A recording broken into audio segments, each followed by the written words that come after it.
Students, we were doing the chapters The Kings and the Chronicles, in which we discussed the topic the imperial officials in the last video.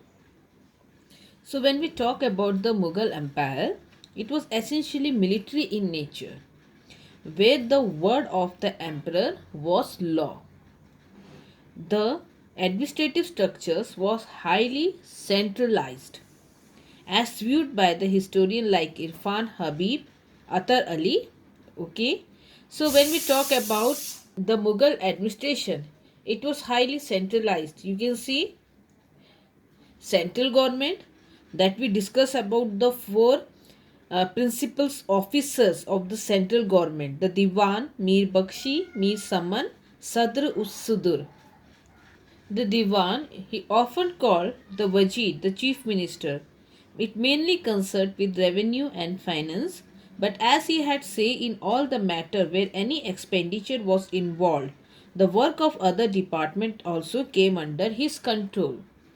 So all the imperial order were first recorded in his office before being issued, and the provincial governors, district fauzdar, and the leader of expeditions came to him for instruction before assuming their duties. Then comes the Mir Bakshi, performed those duties which had been the responsibilities of Aris a Mamalik during the earlier period of the Sultanate period.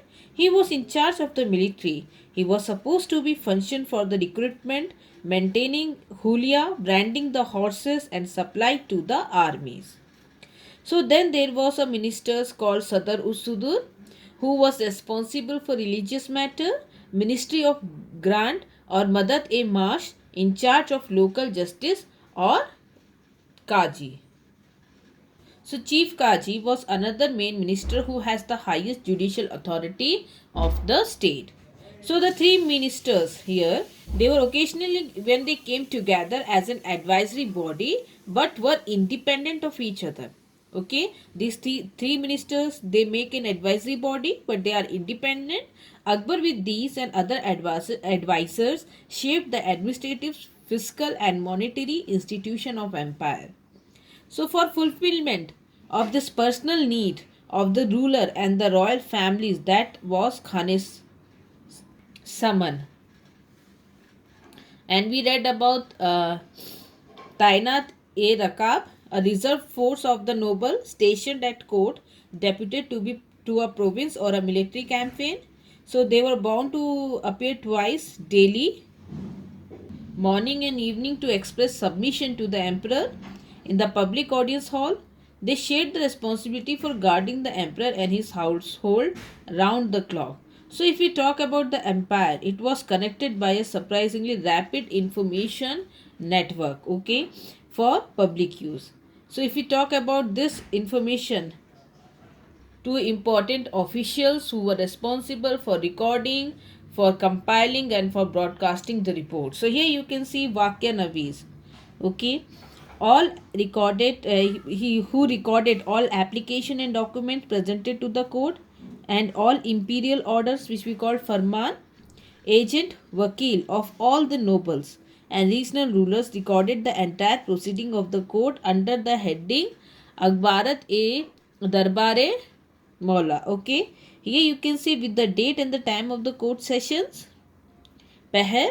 So the Akbarat contained all kind of information. When we talk about this Akbarat, it contained all kind of information such as the attendance at the court, grant of offices and titles, diplomatic missions, present received, or the inquiries made by the emperor about the health of an officer. So this information is valuable for writing the history of the public and private life of the kings and the nobles.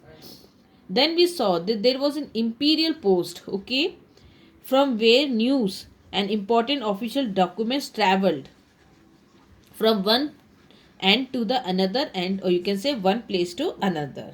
So here you can see Kasid or Pathmar carried paper roll in a bamboo container, run from one place to another day and night. Okay, and they posted this. Agents of noble posted outside the capital, and Rajput princes and tributaries rulers all swiftly copied these announcements and sent their content by messenger back to their masters. So beyond the centers, now we come to the new topic. Beyond the center, okay, we discussed the central administration. Now we talk about the provincial administration. So in the provincial administration, the state was divided into provinces, okay. And when we talk about the provinces, the head Nizam or the Subedar. So the Subedar, the Diwan, the Sadr, the Qazi, the Kotwal and the Vakya Navis were the important officers of these provinces. So the Subedar had full authority. When we talk about the Subedar of Suba province, he had the full authority over the province as the emperor had over the state. He had a mansab and a bigger jagir, kept large army at his disposals and was accountable for the maintenance of law and order in his province. So then there was provincial minister called Nizam who managed the finance. Then Bakshi was responsible for the organization of the royal army. The Vakya Navis was the head of a spy. The Kotwal was the keeper of the peace. In the province for the maintenance of religious harmony, there was Qazi and the Sadr. So you can see there were other officials or the officers who work in provinces under Subedar. Subedar was the head of the province. So for the convenience, okay, in administration the province were being divided into several sarkar or you can see district, okay, which had the Fauzdar military officer, the Amal Guzar finance minister, Bitikchi, you can see assistant of Amal Guzar the finance minister, or Khazanda the treasurer of the district. Even now the district have further divided into Pargana or the sub district. So the local administration here, it was looked after at this level. You can see this administration of Pargana by the three semi-hereditary officers. One was the Kanungo, who keep the revenue record.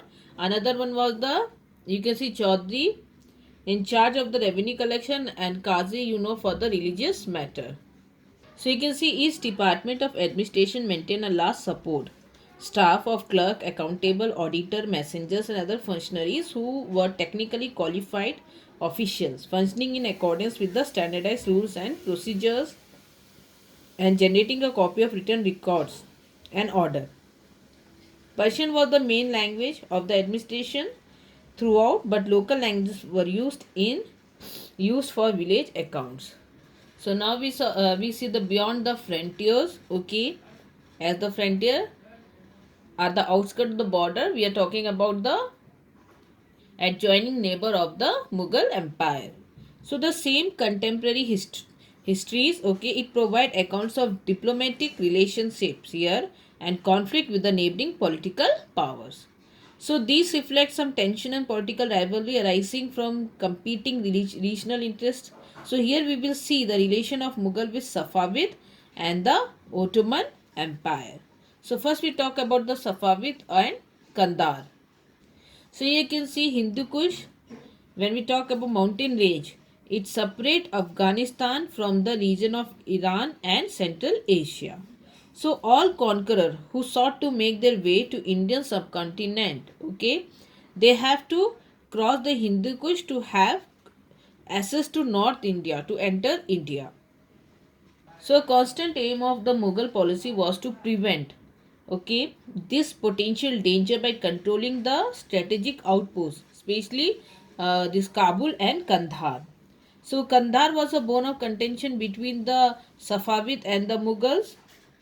So even if we talk about Kandahar, it was earlier occupied by Humayun. So Kandahar was earlier occupied by Humayun, and you can see it was reoccupied in 1595 by Akbar. But the Safavid, they put claim over the region of Kandahar.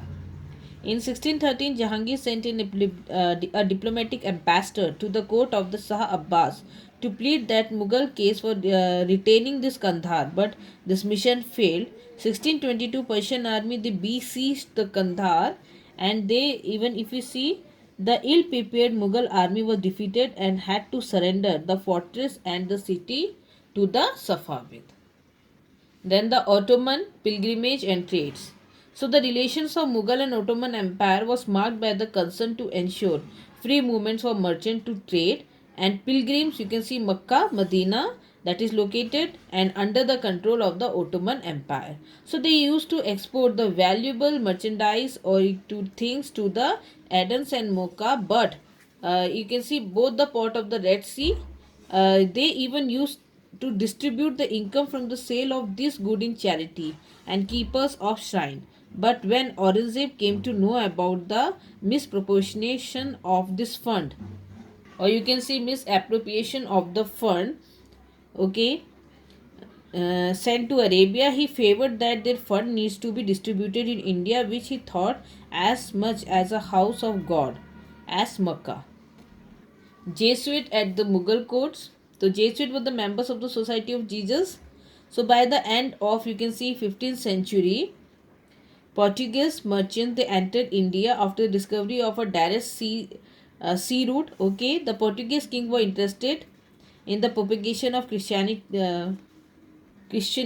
Okay, with the help of the missionaries of the Society of Jesus, the Jesuit, as the Christian, you can see missions to India during the 16th century. It was the part of the process of trade and empire building.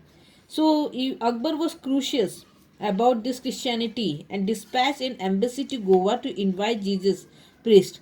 So you can see the first Jesus missions at the Mughal court at Fatehpur Sikri in 1580. They came in 1580 and stayed for about 2 years. The Jesuit, they spoke to Akbar about Christianity and debate to virtue with the ulama. So two more missions were sent to the Mughal court at Lahore in 1591 and 1595. So you can see here the Jesuits, their account was based on personal observation, what they have observed, and they shed the light on the character and mind of the Badshah. Okay, so at the public assembly, the Jesuits were assigned place in close proximity to Akbar throne, and they accompanied him on his campaign and tutored his children and were often companion of his leisure house. So here you can see questioning formal religion. So Akbar quest for religion. The knowledge led to interfaith debates in the Ibadat Khana at Fatehpur Sikri between the learned Muslim, Hindu, Jain, Parsis and Christians. So Akbar moved from orthodox Islamic way of understanding religion towards a self-conceived eclectic. Okay, you can see eclectic here, form of divine worship focused on light and sun, in which king was a you can see divinely inspired individual who had supreme sovereignty over his people and complete control over his enemy. So here you can see he was much inspired. If you talk about Akbar religious policy, it was toward a self-conceived eclectic form of divine worship. So students, here we finish the chapter.